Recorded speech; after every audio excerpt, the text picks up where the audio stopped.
کہتے ہیں حدیث میں نہیں ہے، قرآن میں نہیں ہے، حدیث میں ہے۔ قرآن میں نہیں ہے، حدیث میں ہے، تو نہیں مانتے ہیں، لیکن جنازے پڑھتے ہیں۔ جنازے تو میں نے کہا جب مانتے نہیں ہو تو پڑھتے کیوں؟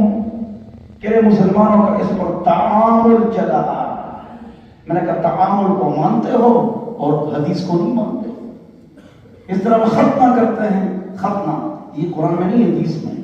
جنازہ پڑھتے ہیں، قرآن میں نہیں حدیث میں ہے۔ یہ حدیث بھی حجت ہے، بغیر حدیث کے آپ قرآن کو نہیں سمجھ سکتے، بغیر حدیث کے آپ قرآن کو نہیں سمجھ سکتے۔ تو جنازہ کی نماز اگر آپ کو نہیں آتی نا تو کھڑے ہو جاؤ اور 4 مرتبہ اللہ اکبر کہو تو آپ کا جنازہ ہو گیا۔ بعضوں کو جنازے کی نماز نہیں آتی تو اس میں سبق پڑھنا کیا ہے؟ سنت ہے، اور اللہ اکبر کیا ہے؟ واجب ہے یا فرض ہے۔ چلو آپ کی بات عمل تو فرض ہے نا، تو 4 مرتبہ اللہ اکبر کافی ہے۔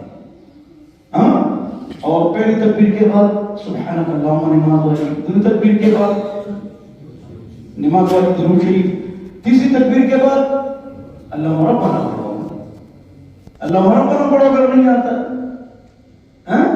یہ پڑھو اور سیکھ لو۔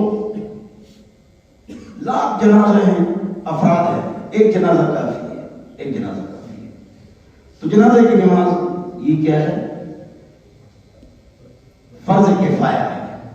اگر محلے سے 3-4 آدمی چلے گئے بس وہی کافی ہے، اگر ایک بھی نہیں کیا سارے کو منگا یہ جنازے کا۔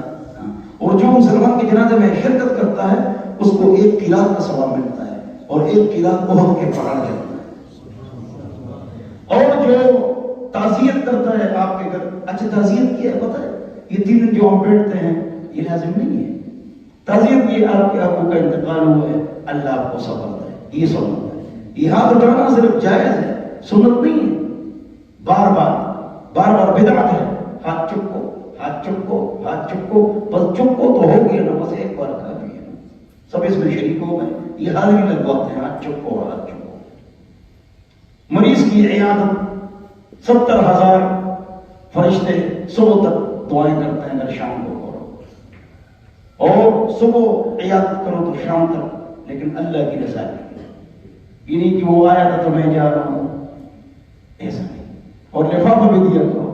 ہم شادیوں میں لفافے دیتے ہیں جب کی ضرورت کم ہوتی ہے، سارا کام ہو چکا ہے، خرچے ہو چکے ہیں، لیکن جہاں لفافہ دینا چاہیے مریض تو ادھر لفافے دیتے نہیں۔ غریب کو دیا کرو لفافہ، بڑا ثواب ہے، بڑا اجر ہے۔ موت مانگنا حرام ہے، یا اللہ مجھے مار دے یہ گناہ ہے، موت مانگنا حرام ہے۔ ہاں اس طرح کہو یا اللہ جب تک میرے لیے زندگی بہتر ہے مجھے زندہ رکھ، اور جب میرے لیے موت بہتر ہے تو مجھے موت دے دے، یہ ٹھیک ہے، لیکن اس طرح مت کرو۔ جو مر رہا ہے اس کے سامنے آپ نے کیا کہنا ہے؟ جو بھی انتقال جس کا ہونے والا ہے چند کام کرو، پہلے تو اس کی علاج کی فکر کرو، علاج سنت ہے۔ ہاں اس کے ساتھ مرنے والے تو کلمہ پڑھو، یا عام کلمہ یا کلمہ شہادت، وہ پڑھو کلمہ طیبہ، تو آہستہ آہستہ پڑھو، اس کو نہ کہو کہ تم پڑھو، نہ تیز تیز کہو، آہستہ کہو، لیکن اتنا آہستہ بھی نہ کہو کہ اس تک آواز نہ جائے۔ جب اس کا انتقال ہو جائے اس کی آنکھیں بند کرو، منہ بند کرو، یہ کھلا رہ جاتا ہے، چہرہ قبلے کی طرف تھوڑا موڑ دو، زیادہ نہیں، کیوں وہاں آپ کروڑ دیں گے، ہم قبر میں میت کو کروڑ نہیں دیتے، سیدھے بٹھاتے ہیں، نہیں کروڑ دینا۔ ہاں پیر باندھ دو، دونوں انگوٹھے، اور یہ باندھ دو توڑی اور سر کے ساتھ، تاکہ منہ کھلا نہ رہ جائے، مسلمان اچھا لگے، یہ مطلب۔ آنکھیں بند کرو، اگر یہ نہیں کرو گے نا، یہ مردہ ایسا ہے پھر اس کے ہاتھ تم سیدھے نہیں کر سکتے ہو۔ اللہ استغفر اللہ، یہ ہم سب پر یہ وقت آنے والا ہے، ہمارا اعلان بھی ہوگا، ٹھیک ہے نا؟ تو اس کی تیاری کی ضرورت ہے۔ تیاری میں پہلی بات کسی کو تکلیف نہ دو، اور 5 وقت نماز پڑھو۔ اچھا غسل بتا چکا ہوں، یہ اعتکاف کے ساتھیوں کو بتا رہا ہوں، ہمارے درس گزر چکا ہے۔ ہاں مرد کے لیے 16 گز، عورت کے لیے 22 گز، مرد کے لیے 3 کپڑے، عورت کے لیے 5 کپڑے، بتا چکا ہوں، پرانے ساتھیوں کو پتا ہے۔ ٹھیک ہے نہیں؟ ہاں یہ خرید دو اور غسل میت کو دے دو. استنجا کرو اور بائیں ہاتھ میں دستانہ ڈالو، پھر دائیں ہاتھ میں دستانہ ڈالو، وضو کراؤ، پھر اس پر پانی ڈالو. قبلے کی طرف اگر آدمی منہ کرے تو دائیں طرف شمال ہوتا ہے، شمال کی طرف سر ہو، جنوب کی طرف پیر ہو، یا قبلے کی طرف پیر ہو، یہ بھی ٹھیک ہے. اگر غسل دو تو ادھر سے سر اٹھا کے اس طرح پتھر رکھ کے اینٹیں رکھ کے غسل دے دو اور پھر خشک کرو بیری کے پتوں سے یا صابن سے خشک کرو. پھر جو اعضاء لگتے ہیں سجدے میں 7 اعضاء ہے اس کو عطر لگا اچھا والا، اور کفن کے ساتھ جو عطر ہوتا ہے اربار اس کو فوراً نالے میں گراؤ، اتنا بدبودار ہوتا ہے مجھے تو اس سے بہت نفرت ہے. فوراً گراؤ، اچھا عطر لگاؤ، ٹھیک ہے انشاءاللہ. ہاں پھر اس کو کفن پہنو، پھر جلدی، پھر جنازے کے بعد دعا، یہ بدعت ہے. قبر میں دفن کرنے کے بعد دعا سنت ہے، لیکن اس میں لوگ 3 غلطیاں کرتے ہیں. یہ انفرادی ہے، لوگ اجتماعی کرتے ہیں. یہ سری ہے، آرام سے لوگ اونچی آواز سے پڑھتے ہیں. یہ قبلے کی طرف منہ کر کے پڑھنا ہے، یہ دعا کرنی ہے. اور یہ لوگ قبر سے گول گھیرا لگا کے پڑھتے ہیں، یہ دعا کرتے ہیں. اور ہر ایک اپنی اپنی کرے گا، ہر ایک اپنی اپنی دعا کرے گا، سری کرے گا، قبلے کی طرف منہ کرے گا.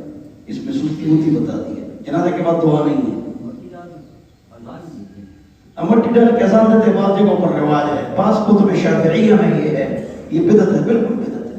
ولیکن رده ابن حجر فتاوی میں لکھا ہے، بعض شافعی کتابوں میں ہے کہ اذان قبر پر دے دو، تو جو دیتے ہیں وہ یہ دلیل پیش کرتے ہیں. اس کا ایک جواب یہ ہے کہ شافعی کتابوں میں ہے نا، ہماری کتابوں میں تو نہیں ہے. دوسرا جواب، شامی میں جہاں یہ لکھا ہے، توجہ جہاں پر شامی میں یہ لکھا ہے کہ شافعی کتابوں میں کہ قبر پر اذان دو، 3 صفحے آگے کرو. سلمان اور ایک نور ہے، توجہ تا تو ہے یاد کدا حوالہ تار سب رہا دی تک سکے ہیں اور سب رہا. ولیکن رده ابن حجر اسقلانی نے کہا ہے کہ بالکل غلط ہے. ہماری وہ شافعی ہے کہ ہمارا شافعی کی کتابوں میں بھی اگر ہے تو یہ غلط ہے. شامی میں کیا لکھا ہوا ہے؟ وہ فی بعض کتب الشافعی ہے. 3 صفحے آگے کیا لکھا ہوا ہے؟ ولیکن رده ابن حجر.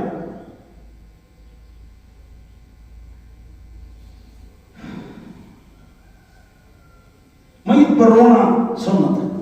آپ رو رہے ہیں، آنسو نکل رہے ہیں، حضور اپنے پیٹوں پر روئے تو یہ سنت ہے، ٹھیک ہے. چیخیں مارنا حرام ہے، اپنے آپ کو مارنا حرام ہے. حدیث میں آتا ہے لیس منا من ضرب الخدود وشق الجیوب، وہ ہم میں سے نہیں جو گریبانوں کو پھاڑے اور چہروں کو مارے، وہ ہم میں سے نہیں ہے. وہ ہم میں سے کس نے فرمایا؟ تو اگر کوئی چہرے کو مارے وہ ہم میں سے نہیں ہے، اور جو اپنے اندر سوراخ کرے چھڑیوں سے وہ تو بالکل ہم میں سے نہیں ہے. یہ کون سا طریقہ ہے؟ 3 دن کے بعد غم نہیں ہے. ہر سال جو ہم غم مناتے ہیں یہ شریعت کے خلاف ہے. کوئی مہینہ ایسا نہیں جس میں کوئی نبی یا ولی یا صحابی یا اہل بیت شہید نہیں ہوا ہے. یہ تو شہداء پورا سسٹم ہے ہمارا مسلمانوں کا. عمر بھی شہید ہے، عثمان بھی شہید ہے، علی بھی شہید ہے. بستی کے دن رات روتے رہو اور ہر مہینے پروگرام کرتے رہو. 3 دن کے بعد غم نہیں. حضور کی بیوی ہماری امی ابو کا انتقال ہوا، 14 دن کپڑے پہنے صاف نہائی کہ مجھے کپڑوں کی ضرورت نہیں ہے، لیکن میں نے محمد مصطفیٰ اپنے شوہر سے سنا ہے، نبی سے، کہ جس ہر آدمی 3 دن کے بعد کوئی غم نہ کرے الا شوہر پر کہ 4 مہینے 10 دن غم میں ہے. عید میں کسی گھر جانا، فوت کی ہو گئی تھی جی، ان کو پریشان کرنا، یہ بھی بدعت ہے اور گناہ ہے.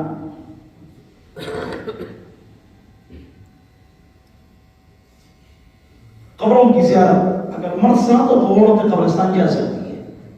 اگر مرد ساتھ ہو تو عورت قبرستان جا سکتی ہے. اور ان کا عقیدہ ٹھیک ہو، شرک نہ کرے، بدعت نہ کرے، وہاں طواف نہ کرے، تو قبرستان جانا ٹھیک ہے. اللہ مجھے اور آپ حضرات کو عمل کی توفیق عطا فرمائے. رمضان بس جا رہا ہے، 1-2 دن باقی، 2 رکعت نفل پڑھو.